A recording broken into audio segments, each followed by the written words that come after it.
గురువు అనే పదం యొక్క అర్థం తెలుసుకుందాం. మై డియర్ ఫ్రెండ్స్,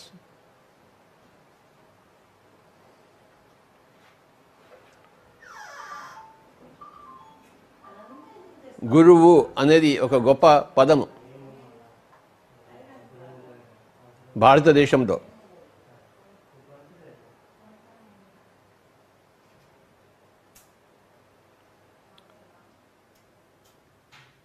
ఈ గురువు అనే పదానికి మనం అర్థాన్ని విశేషంగా తెలుసుకుందాం ఈరోజు.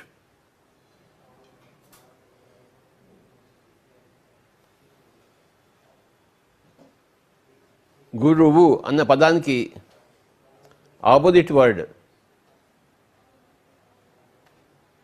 ఏమిటయ్యా అంటే లఘువు.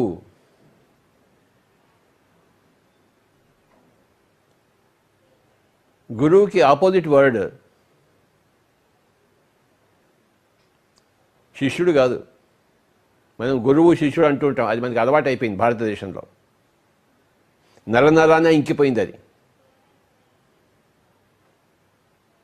గురు శిష్యుల సంబంధం అని చెప్పేసి అది భారతదేశం యొక్క సంస్కృతిలో ఒక ప్రధాన భాగం అయిపోయింది.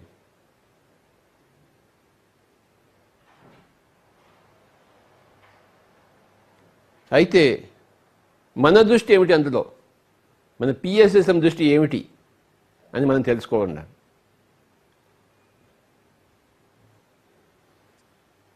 మనం భారతదేశంలో పుట్టాము, పెరిగాము. భారతదేశ సంస్కృతి మనకు తెలుసు. గురువు ఒక ప్రధాన యొక్క ఆ యొక్క విశిష్టమైన స్థానం తెలుసు మనకి. శిష్యుడి యొక్క విశిష్ట స్థానము తెలుసు. అయితే ఈ పరిస్థితికి విపరీతంగా మన పిఎస్ఎస్ఎం ఉన్నది. ఆపోజిట్గా అంటే భారతదేశం అంతా ఒకవైపు వెళ్తుంటే మన పిఎస్ఎస్ఎం ఇంకో వైపు వెళ్తోంది.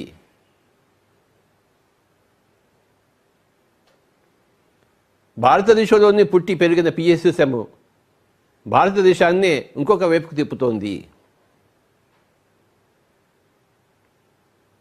ఈ గురువు అనే పదం అర్థం చేసుకుంటే మనం ఎటువైపు వెళ్తున్నామో మనకి తెలుస్తుంది.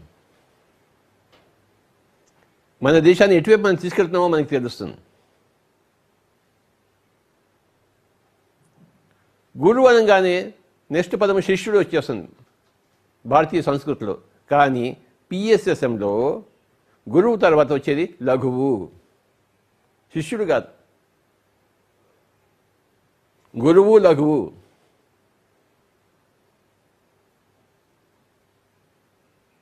భాష తెలుసుకున్న వాళ్ళకి తెలుస్తుంది సంస్కృతం భాష. గురువు అంటే ఏంటి, లఘు అంటే ఏంటి. గురువు అంటే బరువు అయిన వాడు అని అర్థం. దానికి ఆపోజిట్ వర్డ్ విపరీత పదము లఘువు అంటే తేలికైన వాడు అని అర్థం. ఉదాహరణకు బాగా సంగీత సాధన చేసిన వాడిని సంగీత గురువు అంటాం. ఆయన బాగా సంగీతం సాధన చేసి అందులో బరువు అయ్యాడు ఆయన. ఒకనొక లెక్కల మాస్టారు లెక్కలు నేర్చుకుని మ్యాథమెటిక్స్, ఆయన లెక్కలు గురువు అయ్యారు. ఆయన లెక్కలు బాగా వచ్చు ఆయనకి. ఆ లెక్కలు మ్యాథమెటిక్స్లో ఆయన సాధన చేశాడు జీవితం అంతా. ఆ గణిత శాస్త్రంలో ఆయన గురువు అయ్యాడు.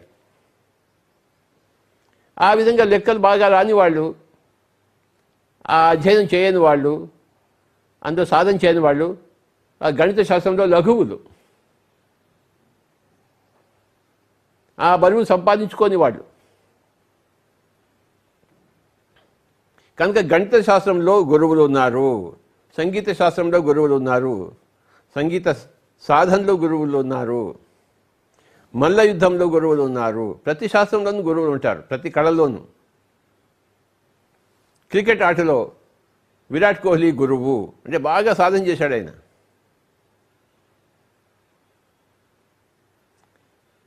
కపిల్ దేవ్ గురువు, బాగా బౌలింగ్ చేశాడు ఆయన. అంటే బాగా సాధన చేశాడు ఆ ఫీల్డ్లో, ఆ క్షేత్రంలో. నేను కూడా క్రికెట్ ఆడతాను, కానీ నేను గురువుని కాదు క్రికెట్లో. నేను ఒక లఘువుని. నేను బౌలింగ్ చేస్తాను, నేను బ్యాటింగ్ చేస్తాను, నేను వికెట్ కీపింగ్ చేస్తాను. కానీ వాళ్ళలాగా నేను లేదు కదా.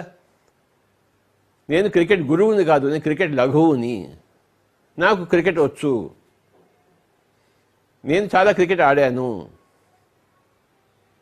క్రికెట్ అంటే నాకు కూడా పంచ ప్రాణాలే. చిన్నప్పుడంతా ప్రతి ఆదివారము గ్రౌండ్ మీదకి వెళ్ళి క్రికెట్ ఆడేవాళ్ళం, ప్రతి ఆదివారము. అయితే నేను క్రికెట్లో గురువుని కాదు కదా, నేనేం కపిల్ దేవి కాదు, గవాస్కర్ కాదు. అంత సామర్థ్యం నా దగ్గర లేదు, ఎందుకంటే అంత సాధన నేను చేయలేదు. సాధన చేయగల శక్తి ఉంది, అంత సాధన నేను చేయలేదు. వారం వారం సండే కోసం అలా పోయి అలా ఆడుకుని వచ్చేవాళ్ళం. పొద్దున్న పోయి సాయంత్రం వచ్చేవాళ్ళం. ఏదో ఒక టీంతో ఆడడం.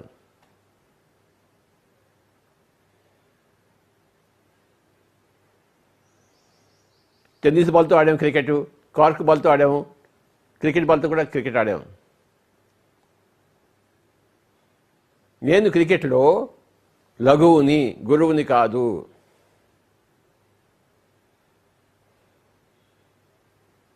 అలాగే నేను సంగీత సాధన కూడా చేశాను.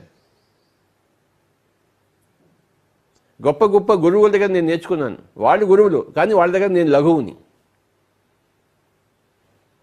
వాళ్ళ దగ్గర చేరి నా సంగీతాన్ని ఇంప్రూవ్ చేసుకున్నాను.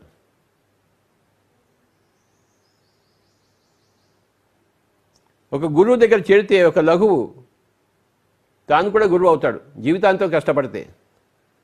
సగం జీవితం కష్టపడితే ఆ లఘువుగానే ఉంటాడని గురువు కాలేడు. ఆ గురువు ఎలా అయ్యాడు గురువు? అంత బరువు ఎలా సంపాదించుకున్నాడు? జీవితాంతం అంతా పణంగా పెట్టాడు దాన్ని. ఒక టెండూల్కర్, ఒక గవాస్కర్ జీవితాన్ని పణంగా పెట్టారు క్రికెట్ కోసం, వాడు గురువులు అయ్యారు. నేను నా జీవితాన్ని క్రికెట్ కోసం పణంగా పెట్టలేదు. నేను ఆదివారం ఆడతాను హాయిగా. ఒక లఘువుగానే మిగిలిపోయాను. చూశారా? గురువు, లఘువు ఈ రెండు పదాలు ఇంపార్టెంట్. పదం యొక్క అర్థం తెలుసుకోవాలి. గురువు అన్న తర్వాత వెంటనే లఘువు వస్తాడు.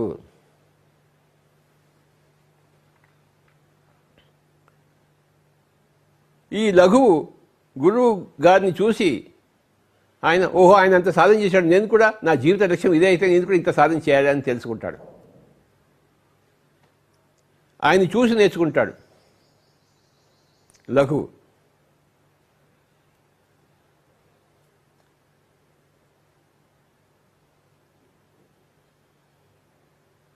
గురువుకి ఒక ఆకర్షణ శక్తి ఉంటుంది. ఆ గురువు పట్ల ఈ లఘువులంతా ఆకర్షితులవుతుంటారు, చుట్టూ తిరుగుతూ ఉంటారు, దగ్గర కావడానికి ప్రయత్నిస్తూ ఉంటారు. ఈ గురువు చుట్టూ లఘువులు తిరగడాన్ని ఏమంటారు తెలుసా? గురుత్వాకర్షణ శక్తి అంటారు. అంటే సూర్యుడి చుట్టూ మిగతా గ్రహాలన్నీ తిరిగినట్టు, భూమి చుట్టూ చంద్రుడు తిరిగినట్టు. భూమి గ్రహము, చంద్రుడు ఉపగ్రహము. భూమి ఎందుకు సూర్యుడి చుట్టూ తిరుగుతుంటుంది? సూర్యుడు చాలా బరువుగా ఉన్నాడు, గురువు అంటే బరువు. ఆ బరువుని కంపేర్ చేస్తే భూమి లఘువు, కనుక ఆ గురువు చుట్టూ ఈ లఘువు తిరుగుతూ ఉంటాడు. గురుత్వాకర్షణ శక్తి. సృష్టిలో ఎక్కడ చూసినా గురువులు లఘువులు ఉంటారు. భూమి చుట్టూ చంద్రుడు ఎందుకు తిరుగుతున్నాడు? భూమికి కంపేర్ చేస్తే చంద్రుడు చిన్నవాడు, లఘు, అంత బరువు లేనివాడు. కనుక చంద్రుడు భూమి చుట్టూ తిరుగుతుంటాడు, భూమి సూర్యుడి చుట్టూ తిరుగుతుంటుంది. ఈ సౌర కుటుంబం అంతా ఇంకో దాని చుట్టూ తిరుగుతుంటుంది. కంటికి కనపడిన ఒక నక్షత్రం ఉంది, ఆల్సియోన్ అని చెప్పేసి, దాని చుట్టూ తిరుగుతుంది సౌర కుటుంబం అంతా. ఆ ఆల్సియోన్ అనేది తన కుటుంబాలతో సహా ఇంకో దాని చుట్టూ తిరుగుతుంది. ఇలా పరంపరగా సాగుతూనే ఉంటుంది.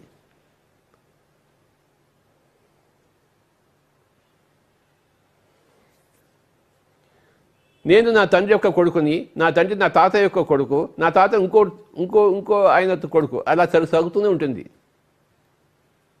సో గురువులు లఘువులు అనేది అనంతంగా ఉంది. ఈ గురువులకు గురుత్వాకర్షణ శక్తి ఉంటుంది. లఘువులు గురువుల చుట్టూ తిరుగుతూ ఉంటారు. నేను సంగీతం నేర్చుకోవడం కోసం ఒకనొక గురువు దగ్గరికి వెళ్ళాను చిన్నప్పుడు, 16 ఏళ్ల వయసులో, 15 ఏళ్ల వయసులో, 1963లో. మా అన్నగారు నన్ను టిఎస్ చంద్రశేఖరన్ గారి దగ్గర తీసుకెళ్లారు. ఆయన గొప్ప సంగీత గురువు. ఆయన దగ్గర నన్ను తీసుకెళ్లారు మా అన్నగారు 1963లో. మొట్టమొదటిసారి ఫ్లూట్ పట్టుకున్నాను.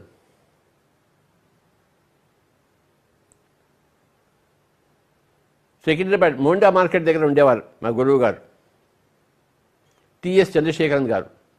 వేణునాద విద్వాంసులు, సంగీతంలో ఘనాపాటి. 3 రోజులు సాధన చేశాను. ఫ్లూట్ నుంచి సౌండే రాలేదు నాకు. మెల్లిమెల్లిగా సౌండ్ వచ్చింది. ఆయన దగ్గర కొన్ని సంవత్సరాలు అలా వెళ్తూ వస్తూ నేను ఒక లఘువునయ్యాను. ఏమీ లేని వాడి దగ్గర నుంచి నేను ఒక లఘువునయ్యాను. అంటే నాకు కూడా ఫ్లూట్ వచ్చు.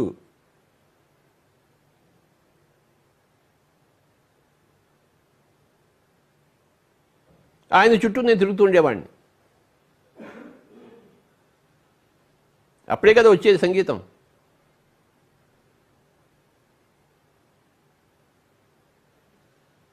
కానీ నేను ఆయనకి శిష్యుడిగా నేను భావించలేదు. ఆయనకి కాళ్ళకి నేను దండాలు పెట్టలేదు, ఆయన పూజించలేదు.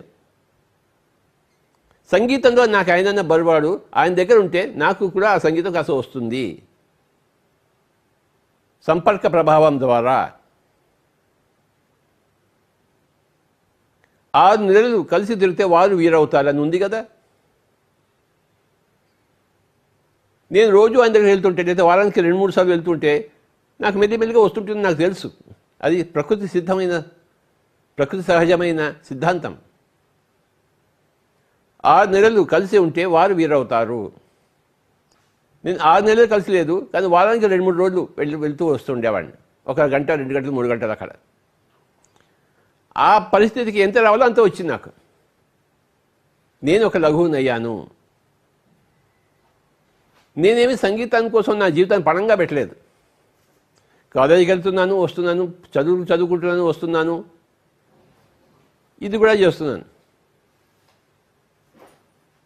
నేను ఒక సంగీతంలో గురువుని కాలేదు, ఎందుకంటే నా జీవితాన్ని సంగీతానికి సమర్పణ చేయలేదు. చేసి ఉంటే నేను కూడా గురువు గారిని అయ్యి ఉండేవాడిని, అంటే అంత బరువు సంపాదించుకొని ఉండేవాడిని.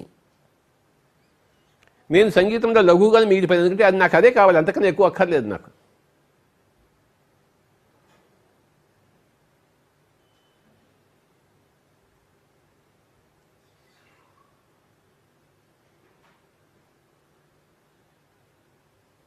ఆ తర్వాత నేను కర్నూలుకు ఉద్యోగం రీత్యా వెళ్ళినప్పుడు డాక్టర్ శ్రీపాద పినాకపాణి గారిని కలుసుకున్నాను. ఆయన మహాగురువు.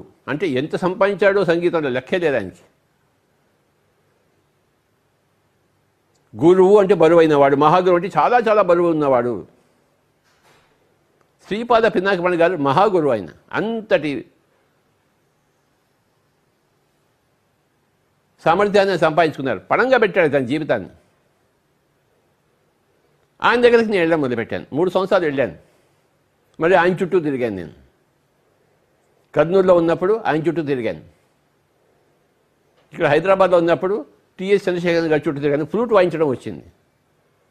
ఇంకా అడ్వాన్స్డ్ సంగీతం ఆయన దగ్గర నేను నేర్చుకున్నాను 3 సంవత్సరాలు. కానీ ఆయన దగ్గర ఉన్నానా నేను? ఆయన దగ్గర ఉండి నేను ఒక గురువుని అయ్యానా? సంగీత గురువుని కాలేదు, నేను సంగీత లఘువుని అయ్యాను, మహాలఘువు. సంగీత గురువు గారి దగ్గర చేరి లఘువునయ్యాను, సంగీత మహాగురువు దగ్గర చేరి మహాలఘువునయ్యాను, అంతేగాని గురువుని కాదు. ఎందుకంటే నేను గురువు కావాల్సిన, అంటే బరువు ఎక్కడ సంపాదించుకోవాలి, నా క్షేత్రం వేరే, సంగీతం కాదు, క్రికెట్ కాదు.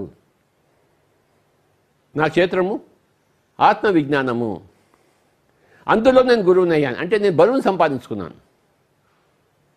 అది నా జీవిత లక్ష్యం అని నాకు తెలిసిపోయింది. ఆ కర్నూలులో పినాకపాణి గారి దగ్గర ఉన్నప్పుడే కొన్ని రోజుల తర్వాత నేను ఆయన దగ్గర వెళ్ళడం మానేసుకున్నాను. ఎందుకంటే నా జీవిత లక్ష్యం అది కాదు. ఆయన నా కోసం చూస్తుండేవాడు, కానీ నేను వెళ్ళేవాడిని కాదు. ఏమయ్యా రావటం లేదు అనేవాడు. ఒక వెకిలి నవ్వి ఊరుకునేవాడు. ఏం చేయండి నేను?